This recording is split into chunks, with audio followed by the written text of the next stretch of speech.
Доктор Рамеш изобрел шлем для повышения памяти. Он гордо носил его, но забыл включить. Позже он удивился, где мое изобретение. Его помощник сказал: «Вы носите его, сэр». Шлем работал. Только не на него. Доктор Рамеш смотрит на белую доску, заполненную сложными уравнениями и диаграммами, недоуменно почесывая голову, в то время как шлем для повышения памяти остается на его голове. Ассистент смеется сзади, указывая на доктора Рамеша, в то время как над его головой появляется иллюстрация лампочки, намекающая на осознание. Доктор Рамеш спешно переключает кнопку на шлеме для повышения памяти с решительным выражением на лице, в то время как его помощник наблюдает за ним с ожиданием.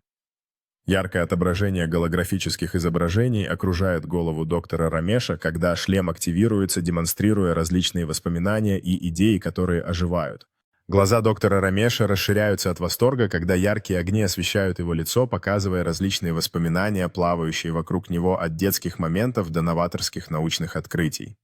Его помощник аплодирует в знак поздравления, стоя рядом с доской, заполненной новыми идеями и планами, вдохновленными активацией шлема для повышения памяти.